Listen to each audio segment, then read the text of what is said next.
this a government sonic weapon? Maybe. It's a psyop.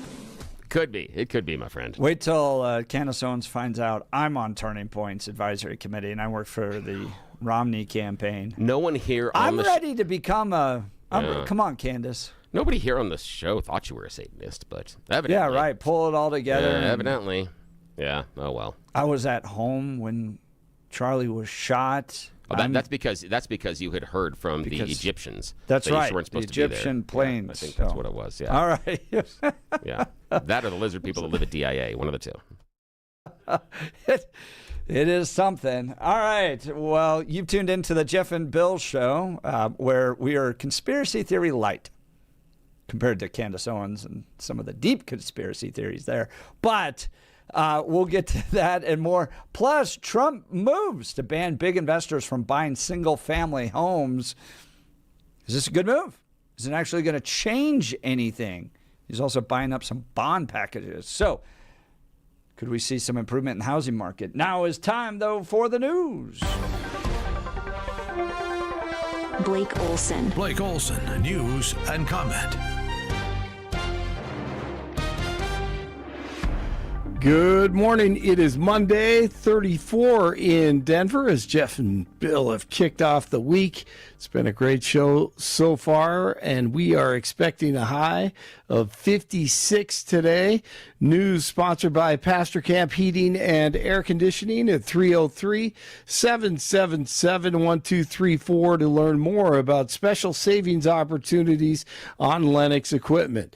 Our top story, DJT says the U.S. is considering next steps as unrest grows in Iran. 47 was asked Sunday if Iran was crossing a red line, saying that he felt like they were starting to, and that there were some people that were killed that weren't supposed to be killed. He went on to say the U.S. is looking into some strong options and will make a decision, while adding Iranian leaders called him wanting to negotiate.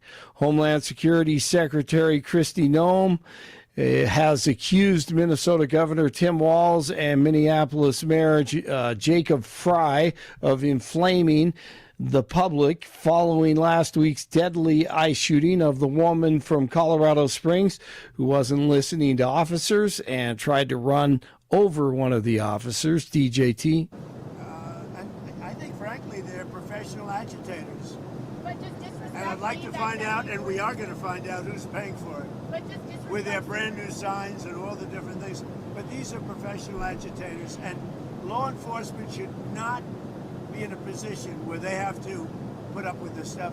What that woman and what her friend and what their other friends were doing to law enforcement, not just ICE, law enforcement is outrageous. Yes, all right. absolutely. Now, Blake, I'm going to play some audio. Here's another ICE Karen. These guys were out arresting someone out. They were just running their ICE operations. They were arresting people, and this lady drives up on them and does this.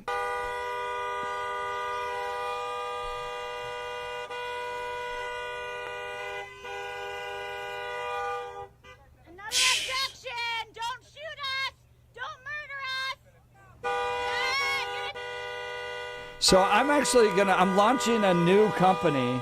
I'm launching a new company right now called ICE Karen Alarm Clock Sounds. help you get out of bed in the morning. Absolutely. Just lay on that horn. Oh, They're arresting us.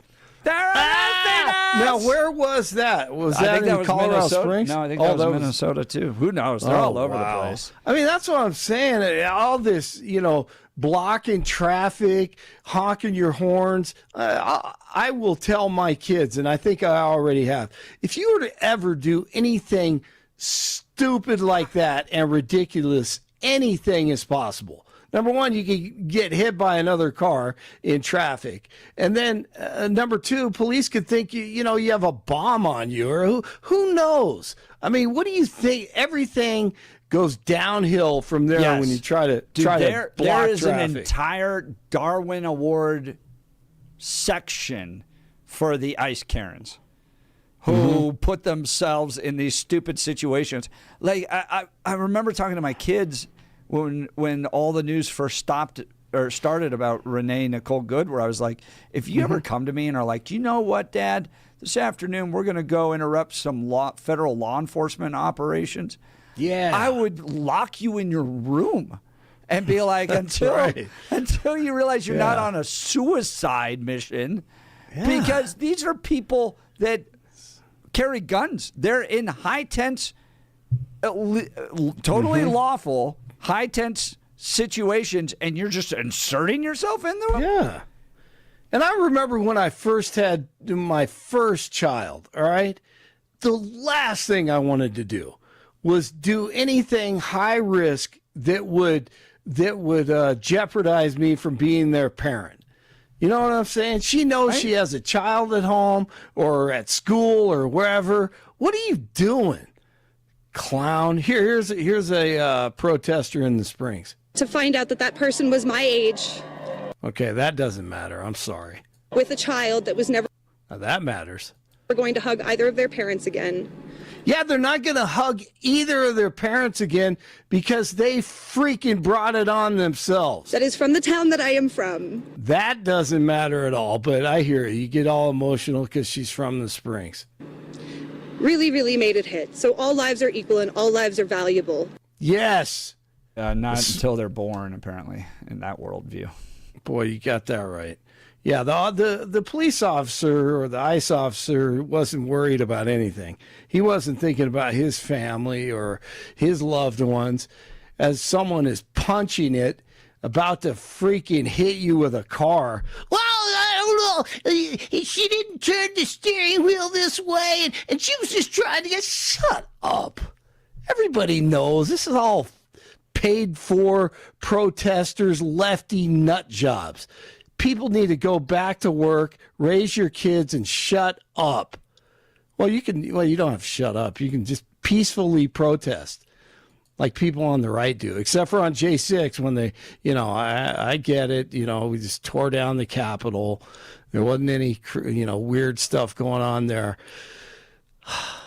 Should they have been shot on January 6th? Well, there was one person who died at the Capitol on January 6th, and that was a Trump supporter, and the police officer who shot her is running a daycare center now and make it $190 million. So, yeah, all of that's a great answer, but not to my question.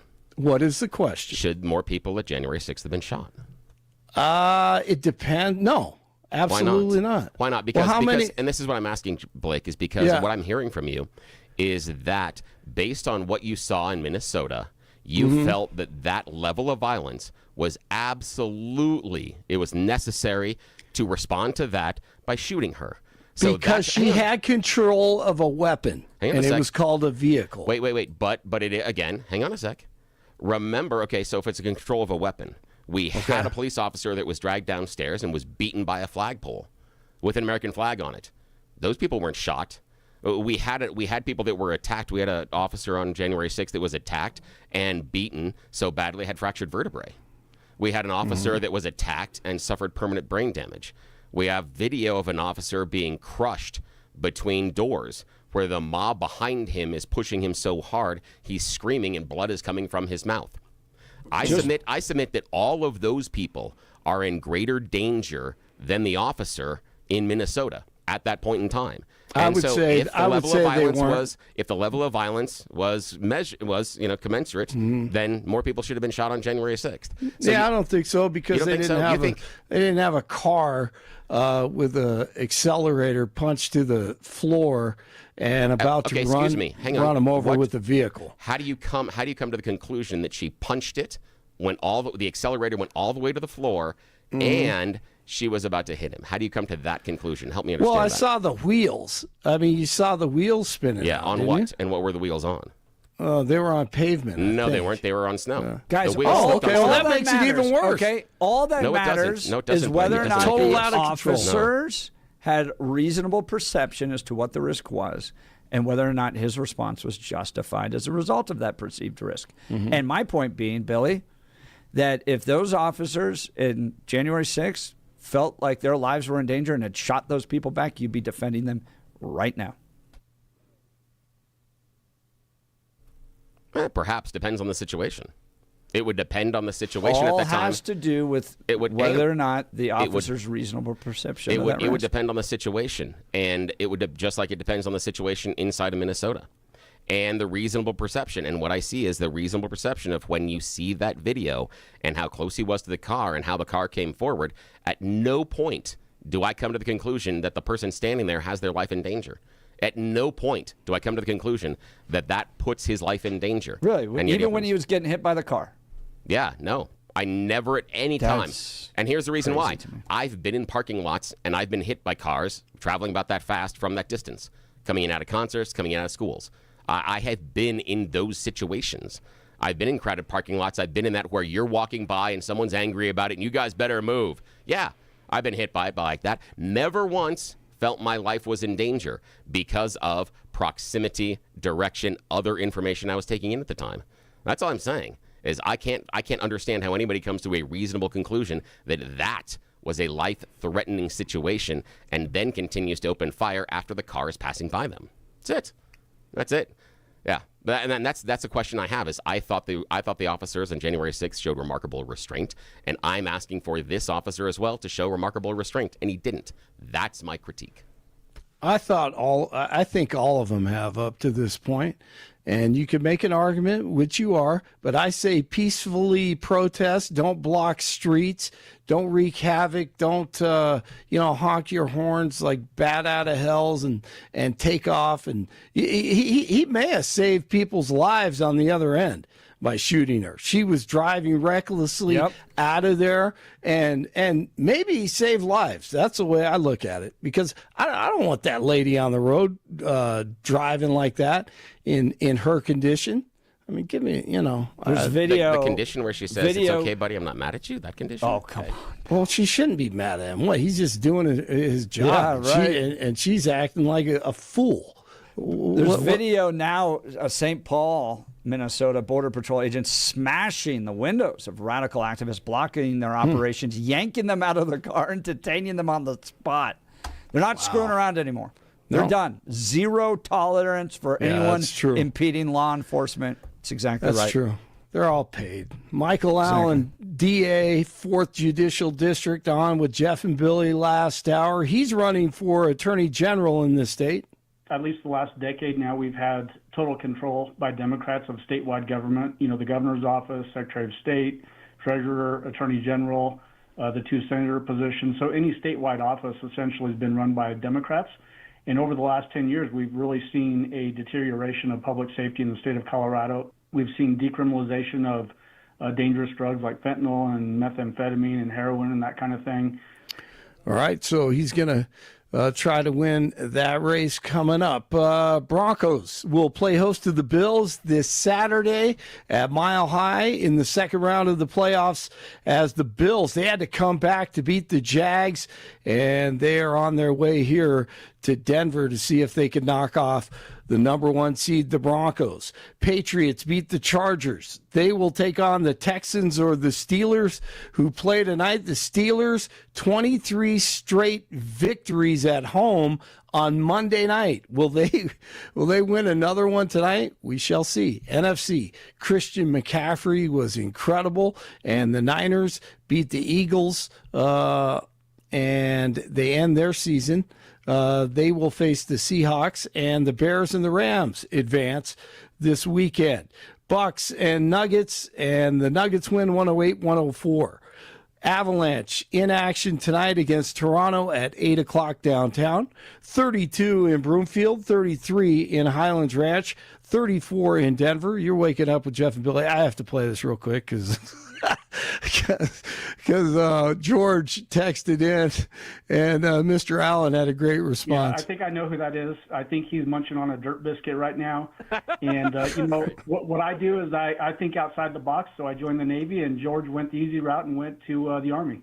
That was George quick, Brockler munching on dirt biscuits. That was awesome, man. Love it when someone has a sense of humor and quick like that. That was awesome. Blake Olson, News Talk 710 KNUS. Mild, dry winter weather continues. Temperatures will be warm in the upper 50s today, 50s and low 60s tomorrow, and mid-50s on Wednesday, sticking into the 50s as we head into Thursday. Now, for Friday and into the weekend, we are going to be a little bit colder as we are sideswiped by a cold front coming in from the north. However, very little weather will be associated with it, just mainly a drop in temperature by the end of the week and for the beginnings of the weekend, otherwise dry and mild. Meteorologist Don Day in the 710 KNUS Weather Center.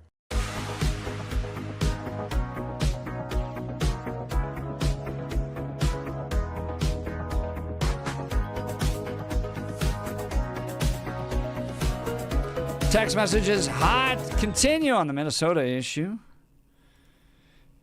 K9 Unlimited Dog Training saying he was in fear. I know you don't agree, but that situation is your opinion, doesn't matter. The key for me was the smirk on her face. Rod from Littleton. 2286, Jeff, I love you, but you're responding to what happened in Minneapolis according to your political beliefs. I'm a conservative also, but a compassionate one like President George W. Bush. I'm intrigued to know where you had people, like where conservatives protest. I guess January 6th is really the only one I can think of, where you have conservatives actively interfering with law enforcement operations and then hitting people with their cars. And progressive law enforcement shooting them. I don't know. All right, let's go to the phone lines. Nick, Denver. Good morning, Nick. You're on with Jeff and Bill. Morning. Thanks for taking my call. Just as a quick aside, if it doesn't snow in the next 6 weeks, we're going to have probably the most serious drought in the Front Range that we've experienced in at least 100 years. And the Denver Water Department has not made any plans to combat it. They're going to be caught flat-footed, and they're going to blame it on climate change. That's just a quick aside.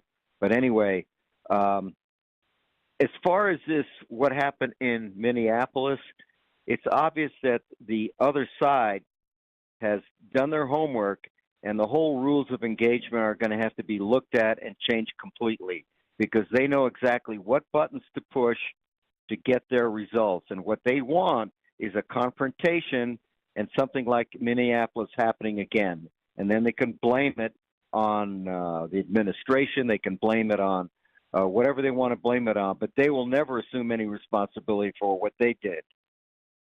No, I mean, to that point, Nick, I think you're hearing it from other callers that we had, that she, Nicole Good, was Paul Revere.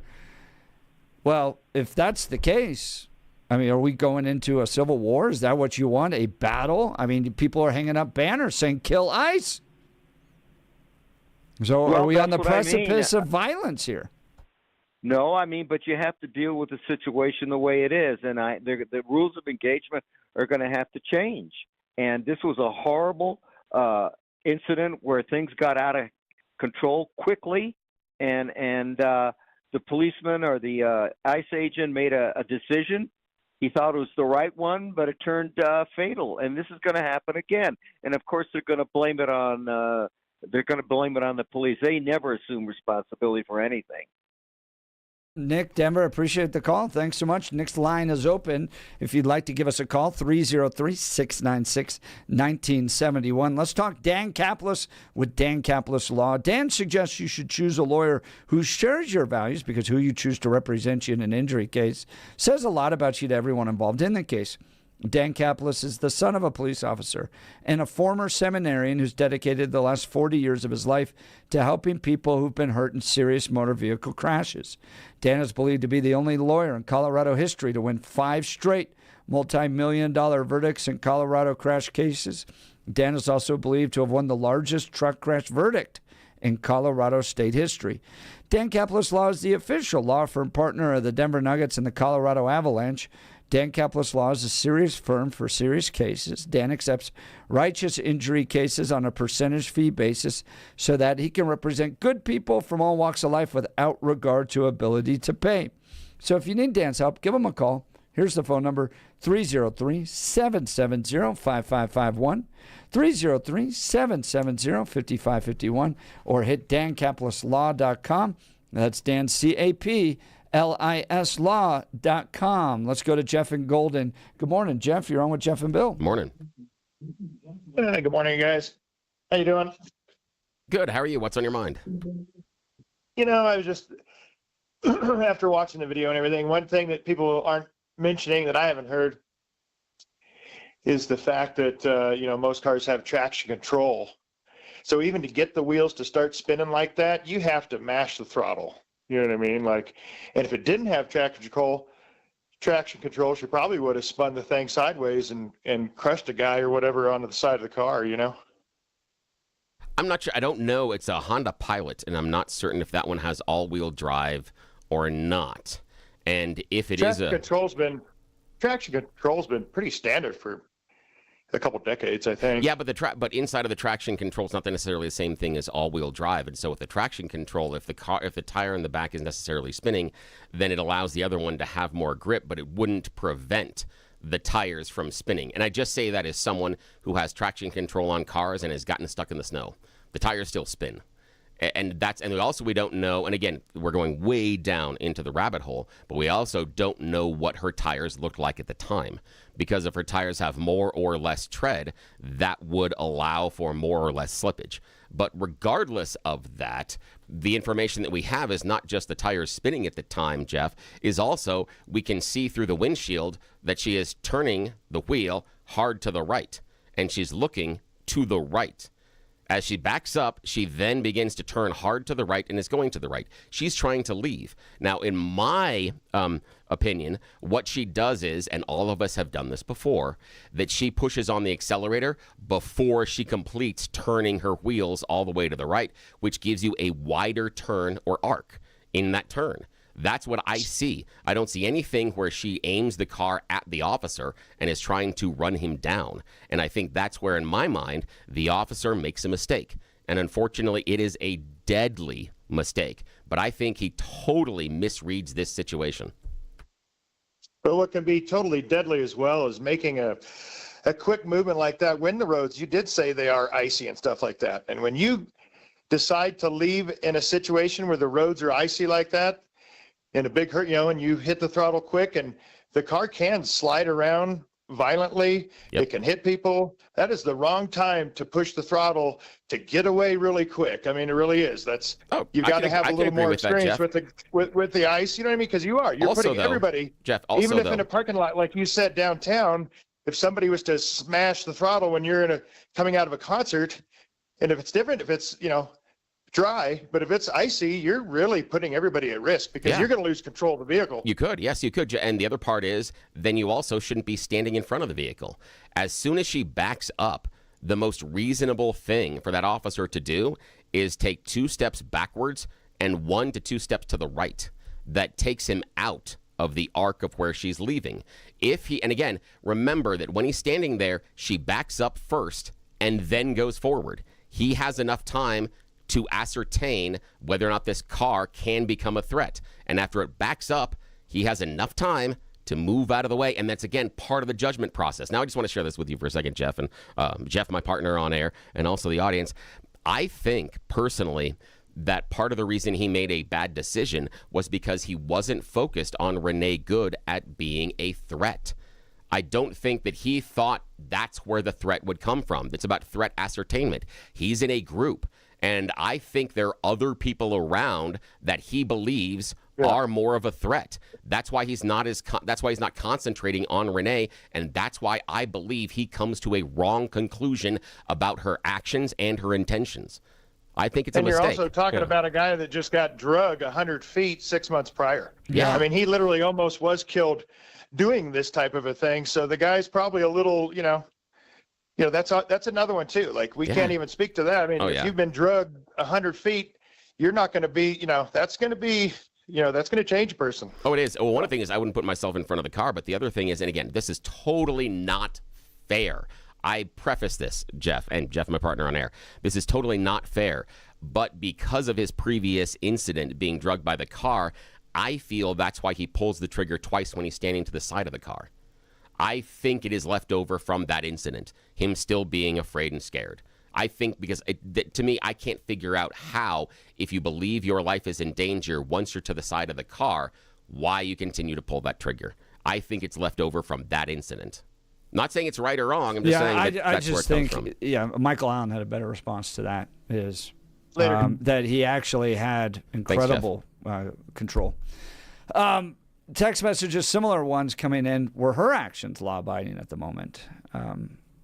Rod from Littleton, people around being some ordering her to stop. Her actions were reckless. He was trying to get out of her way. All right, we'll get to Chad next, too. Let's talk Guy Rees, folks. My wife and I had a fantastic experience at the Guy Rees location in Parker. They're all over the Denver metro area. We got to sit down with their professional designers who showed us an incredible selection of Hunter Douglas custom blinds, shades, and shutters. I was a little overwhelmed at first. I've never worked with a personal designer. I normally buy cheap blinds online. But she walked us through everything, helped us find the perfect options to enhance the look and functionality of our home. And every single day, I come to appreciate the fact we went to Guy Rees. So whether your curtains are clashing or you just want a fresh look, Guy Rees has the solutions for you. In fact, we're going back for a second round, some new blinds in another part of our house. Their designers are the experts. They can help you with everything from window treatments to full room decor. And here's the best part. They offer a personalized in-home consultation. They'll come to you with all their samples. So you can get the same expert advice right in your own home. Do yourself a favor. Get started today. Visit GuyRees.com to schedule your in-home consultation. That's GUIRYS.com. Go see the great people at Guy Rees. You'll be sure to thank me. Chad, you'll be up next. You're listening to The Jeff and Bill Show. This is Denver's Talk Leader, News Talk 710, KNUS.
Welcome back to the Jeff and Bill Show. The shooting in Minnesota continues to be hot.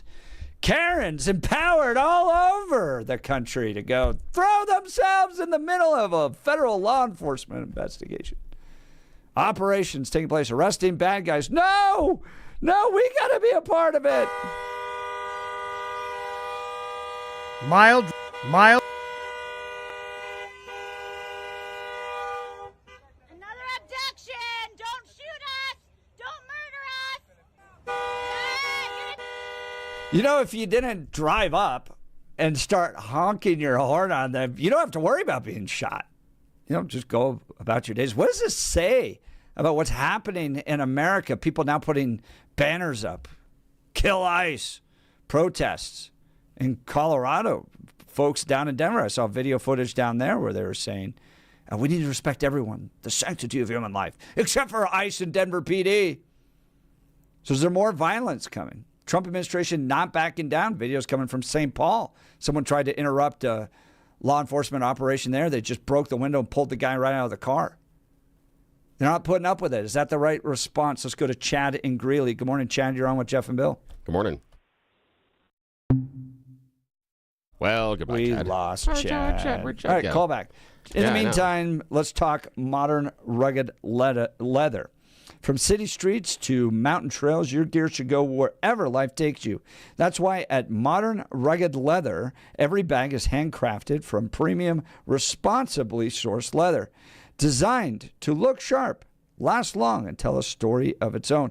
Each stitch, buckle, and strap reflects timeless craftsmanship and is backed by a lifetime warranty because quality shouldn't quit when the adventure begins. Whether it's the boardroom or the back roads, Modern Rugged Leather helps you carry confidence every step of the way. Modern Rugged Leather, modern style, timeless durability, backed for life. Life takes you places. Make sure your gear keeps up. Shop the full collection and find yours today at modernrugged.com. Modernrugged.com. Again, modernrugged.com. So, Bill, I'm intrigued by the difference here. Following George Floyd and all the protests, I remember seeing the chief of police, Denver PD. He locked arms, and he was walking down the street in solidarity with the black community, right, in light of some of the protests that took place around George Floyd. Donald Trump, this time around, regarding civil disobedience, nope, breaking windows and just dragging you out.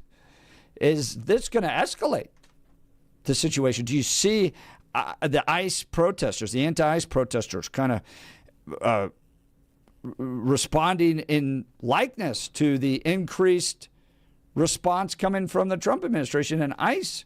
Is this thing going to get worse before it gets better, Mr. Thorpe? I think you will have individuals that will get off the chain, but as a group, probably not.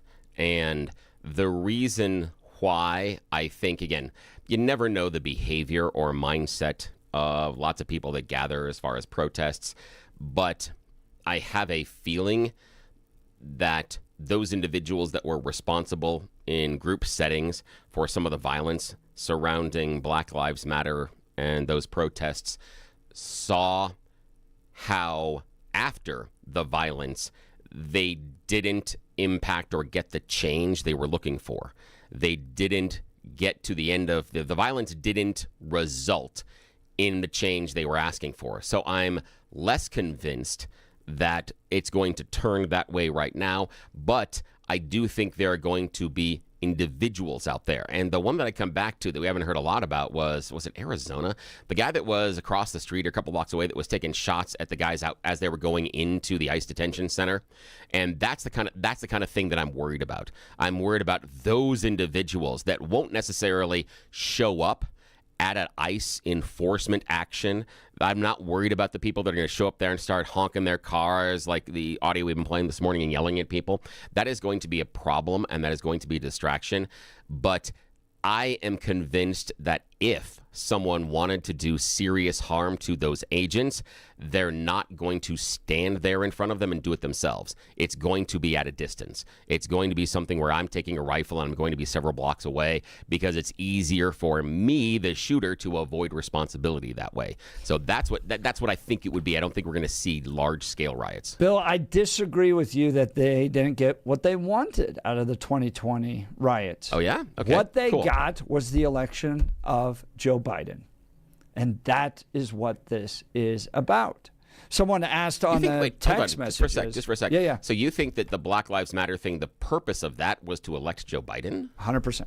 Really? Yep. These leftist protests are the shock troops for the Democrat Party in an effort to create chaos, to try to demonstrate that Donald Trump is not in control and we need to elect Democrats. That's the reasoning behind it. Someone asked on the text messages, if Barack Obama was able to deport 3 million people, why can't Donald Trump do it without all this controversy? And my question is, do you blame Donald Trump for this or do you blame the left?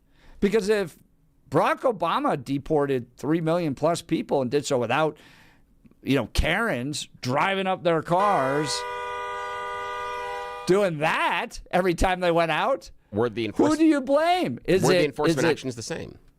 That's what I'm curious about. Was the enforcement action the same? Was Barack Obama, did they use the same tactics? Were there these sorts of convoys moving into neighborhoods with masked men, possibly in unmarked vehicles, coming in to these locations?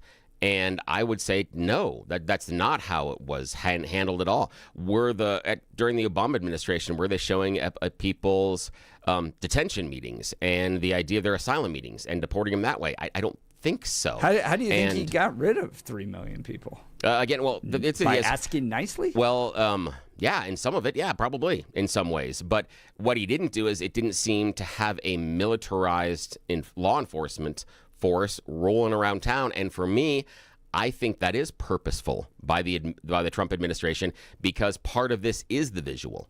Part of this is the idea that we have this military that's not taking this anymore and that we're tough. And I understand where you're coming with the Black Lives Matter and maybe the idea that, it's such chaos that we have to elect someone else other than Donald Trump. I would push back and say Donald Trump won the first time, and if it is so chaotic, wouldn't you push back against the people that were on the other side? Wouldn't it reinforce the idea that you support the guy you voted for, that look at all these crazies, and so then I need to support him? I'm just not as convinced that the result of the Black Lives Matter was there to get Joe Biden elected. Yeah, but that's okay. I could be wrong. The Obama administration did not face nearly the opposition regarding sanctuary cities, sanctuary states that Donald Trump has. What you get with Democrats, and you see it with Phil Weiser and everybody else, is that Donald Trump could walk on water and cure cancer, and still Phil Weiser would sue Donald Trump over it in some capacity. This is whatever Trump does, we do the opposite. We fight him. So Donald Trump wants to deport people.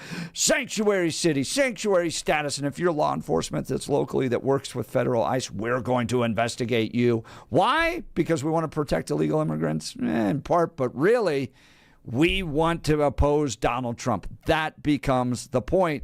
That's why these Karen moms are out there interfering all the time.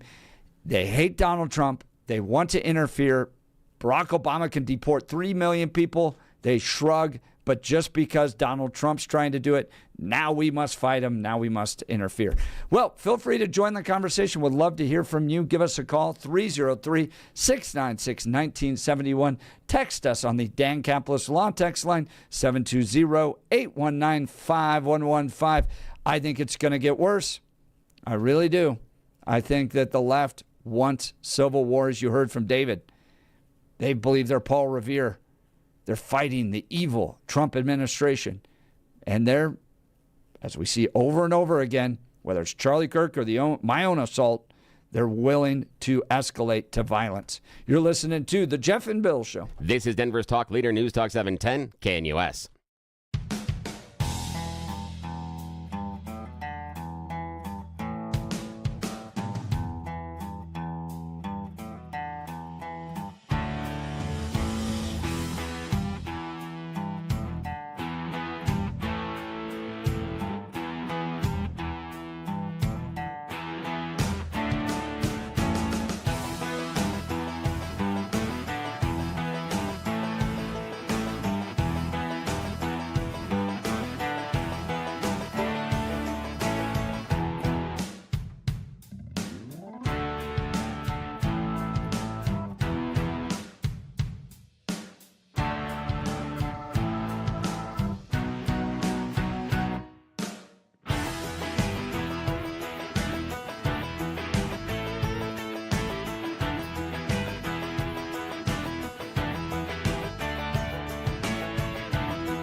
Welcome back to the Jeff and Bill Show. Text messages hot on this one. Yeah, they are. You guys been great today. Why didn't the Obama administration face as much opposition to their deportations? They deported 3 million people. 1019, John Littleton texted in, Obama also had the cooperation of blue cities and states by releasing the targets directly from the jail and ICE instead of what they're doing to the Trump administration.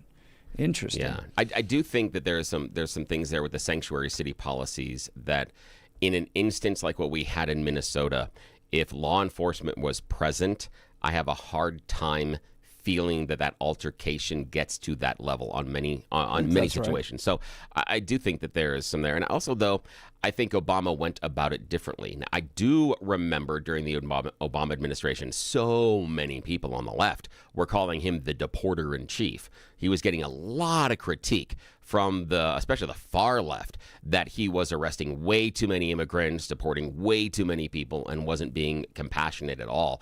And they were yelling and screaming about, this is not what we voted for. So there was some blowback, but it is a fair critique that they didn't have this many vocal and interactive protests. But I think where we were then and where we are now, it has changed. I think as a whole in society, I wouldn't have gathered that we would have had some of the marches supporting Trump and other things like Charleston during the Obama administration either. So there were lots of things that were kind of the first time ever. Joe and Golden texting, if Donald Trump was a decent human being, we wouldn't feel that way. But he's a jerk. There's nothing good about that man. And I'm not a Karen. And I would be really insulted if you called me that, says Joe from Golden. But appreciate that, Joe. To that point, Joe, new strike force. Is there really nothing good about that man? Because in a major development in animal protection that has drawn nationwide attention, senior officials in the Trump administration have announced a new federal strike force to crack down on the most severe cases of animal cruelty. Officials from the Trump administration revealed plans for a coordinated nationwide effort targeting crimes such as dogfighting, abuse of puppy mills, and harmful animal testing practices. The initiative includes assigning dedicated U.S. attorneys in every state to ensure these cases are treated as a priority rather than an afterthought. So, Yeah. I think it's a great idea. Joe I like saying, all right, you got me on that one, Jeff. Nice job, Joe. Appreciate that. I think it's a great idea because it's, again, I got a lot of animals. And so I've got a heart for them, even the slimy, scaly ones and the ones with webbed feet and long tongues that eat insects and, other things. So I do. I've got a heart for it, and I like the idea, and I do think that we need to, again, clamp down. Anytime that we're going to clamp down on animal cruelty and whatever animals those are, I'm in favor of it. In fact, Jeff, there is I want to say it's today. When is it? There's a meeting that's going on with USARK, which is the people that do some rules and regulations around what animals you can keep here in Colorado. And there are some questions about rules and regulations for my reptile friends about what you can keep and why, and it has to do with whether or not you can keep native species and how. One of the things you can't keep in Colorado, well, you can, but you can't purchase them, are hognose snakes because they're native here. And they've got a problem with importing breeders with hognose snakes here, and then sometimes them getting released into the wild because that's introducing a new genetic strain, not always one that is helpful, into the ecosystem. So they're kind of worried about that. It's not the same as releasing pythons and boas into the Everglades in Florida, but it is messing up the gene pool here in Colorado. Some of the people just releasing their snakes into the wild, not necessarily the best thing. So there's I think it's today, there's something going on about it. Well, yeah. In addition to that, Trump also announcing major housing policy shifts with broader executive orders. Yeah. But do you give him a little credit for that? Do you think it's actually going to change anything? Yeah, here's the thing. As weird as a lot of you on the Jeff and Bill Show listening here think that I am, I can give credit when credit is due. And I think this is a great move. Is it the number one solution? No. But is it going to fix things for about 6 to 7% of the market and reducing institutional investment on single family homes for about 6 to 7% of the market would be a huge benefit for the market and for people trying to get into houses. It's not going to have, in my mind, as great of an impact here in Colorado as it will have in some of the southern states. I'm reading that inside of Atlanta, a good portion of new home sales, sometimes as high as 30%, are going to these institutional buyers.